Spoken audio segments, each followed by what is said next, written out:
Welcome to the debate.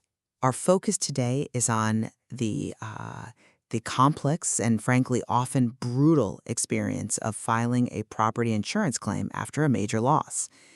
The evidence we're drawing from really details a claims environment where policyholders and their contractors frequently face, well, significant headwinds just trying to get a fair settlement. And that brings us to our central question. Is the adversarial nature of modern claims management, which is, driven by these objectives to minimize payouts, is that just an inherent, necessary economic process for the carriers? Or is it, as you'd argue, an unfair and avoidable barrier? Exactly.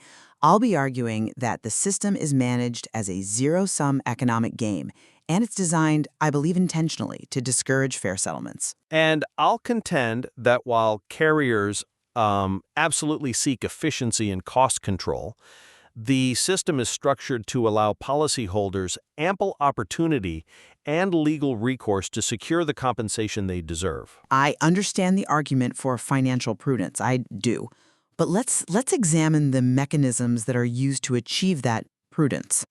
The evidence reveals that the claims process isn't just being optimized, it's being, and this is a direct quote, redesigned with the explicit objective of improving shareholder returns by reducing loss payout. We are talking about internal strategies that view the policyholder not as a partner in recovery, but as a cost center, and this is where the systematic use of lowballing comes into play. The material clearly states that adjusters whose pay is often tied to minimizing payouts frequently start with initial offers as low as 40% of the internal loss value. Okay, but let's just clarify for a moment what internal loss value means here. We're talking about the carrier's own initial objective estimate of what the damage should cost to repair, right? Based on standardized industry data. Exactly. It is the carrier's own internal calculation of what they owe, and they deliberately offer significantly less than that benchmark. I just don't find the counter-argument about prudence very persuasive when the carrier's first move is designed to take advantage of a policyholder who's completely vulnerable. They're often displaced, exhausted, and they desperately need funds to start rebuilding. That 40% offer isn't a starting point for a negotiation. It's a coercive tactic. It's intended to compel them to accept because they just lack the financial stamina to fight for the full 100%. That is a powerful point about the psychological leverage, I'll grant you that, but we have to acknowledge the difference between a low initial offer and outright bad faith. A claim is essentially a contractual dispute, and negotiations often start far apart. The key thing is that the system provides countermeasures. If a carrier tries to, quote, compel insurance to institute litigation to recover amounts due, that behavior is specifically defined as an unfair claims settlement practice under state law. The policyholder has the clear option to retain a public adjuster, an independent expert with zero loyalty to the carrier, to produce their own estimate. That availability of professional counter-leverage really neutralizes the carrier's perceived advantage. But does it truly neutralize the asymmetry of power? I mean, when carriers engage in these, quote, aggressive new strategies that use litigation, not just defensively, but offensively, to drive down values in the market, they're exploiting the sheer scale of their legal resources. They are deliberately creating a process that necessitates a lawsuit, the very thing you call recourse, which is, it's just a cost most people can't bear. They know that. They know most individuals cannot afford a protracted legal fight. And that's how they extract that projected $400 million benefit from these claims redesigns. The mere existence of legal recourse doesn't mean it's accessible for the average homeowner who just lost everything. I agree that the prospect of litigation is daunting, but policyholders are also explicitly advised not to feel rushed or pushed to agree on the settlement.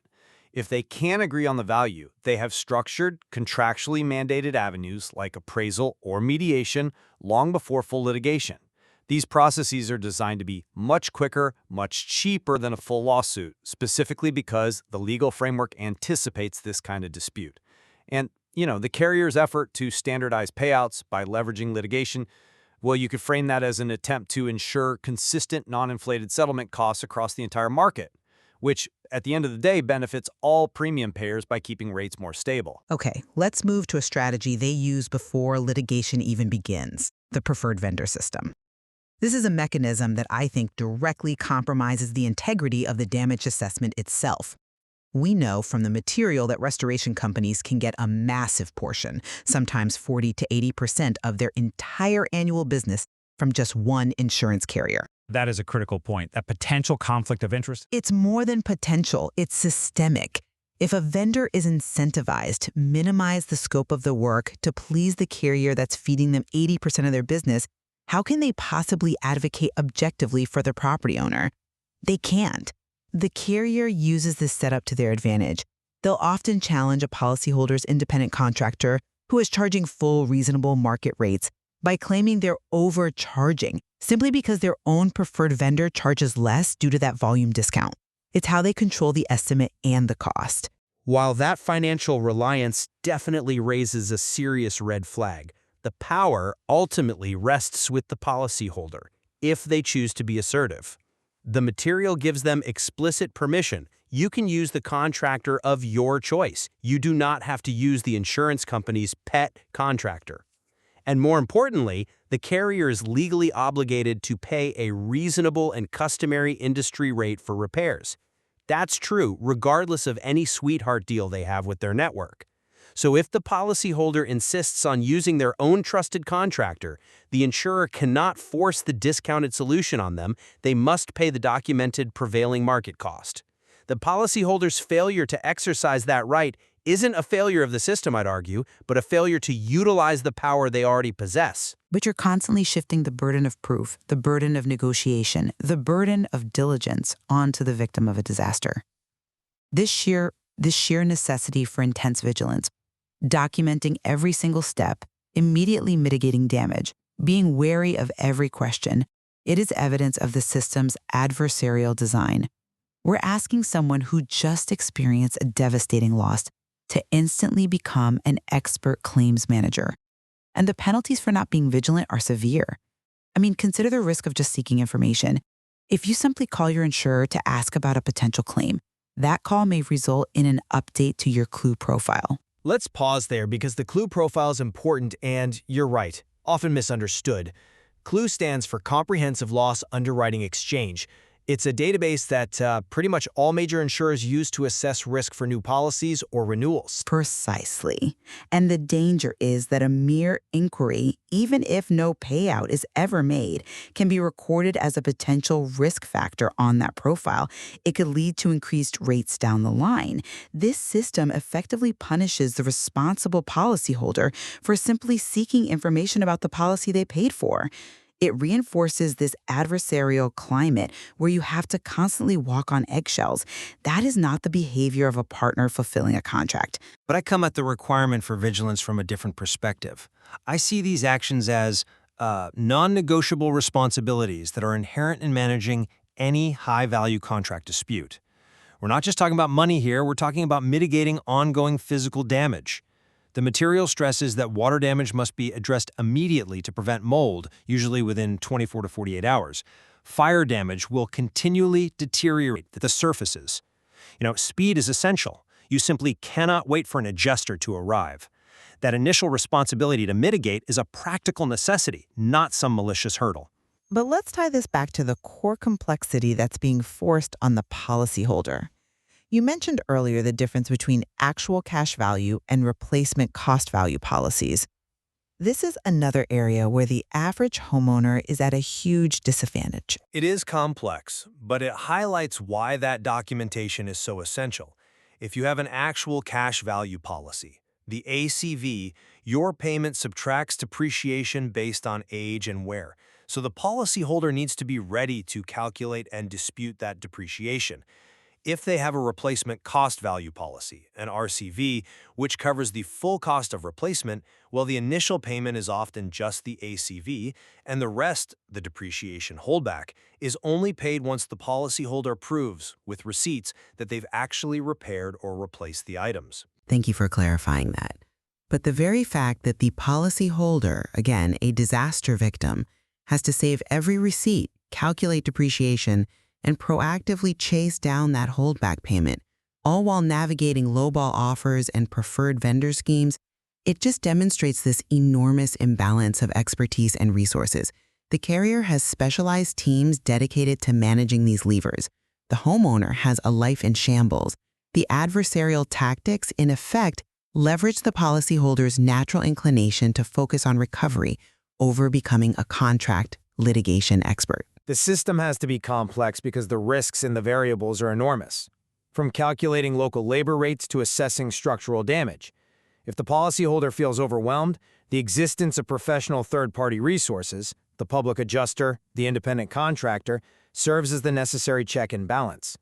The complexity is the reality of the stakes, but the tools for the insured to establish control and pursue enforcement are, I believe, clearly available within the legal framework. Ultimately, the documented internal objective of the insurance carrier is to redefine the game, to extract hundreds of millions in value by lowering claim severities. These sophisticated strategies, which include financially incentivizing low payouts and managing litigation to set low market precedents, they just place the average policyholder at a profound and immediate disadvantage. They force the insured into an adversarial posture simply to get the benefit they are owed. Conversely, policyholders must be educated on their rights. They possess the definitive authority to retain their own independent contractor, who gets paid at reasonable and customary industry rates, and they have access to professional advocates like public adjusters.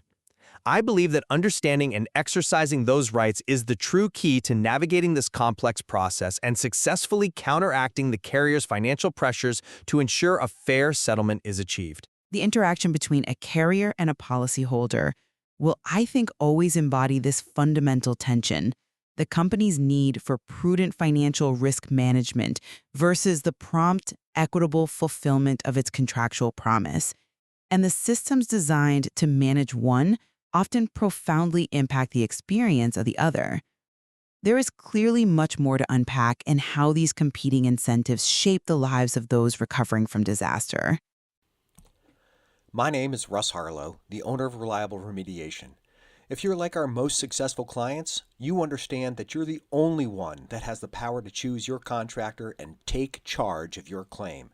As independent local experts, we work exclusively for you to ensure your property is restored properly, and we provide the documentation you need to get reimbursed 100% by your insurance carrier. We're nationally certified, insured, and locally owned and operated. At Reliable Remediation, we help people find peace of mind by restoring the health and safety of their property after water, fire, and mold damage. Remember, we work and advocate only for you.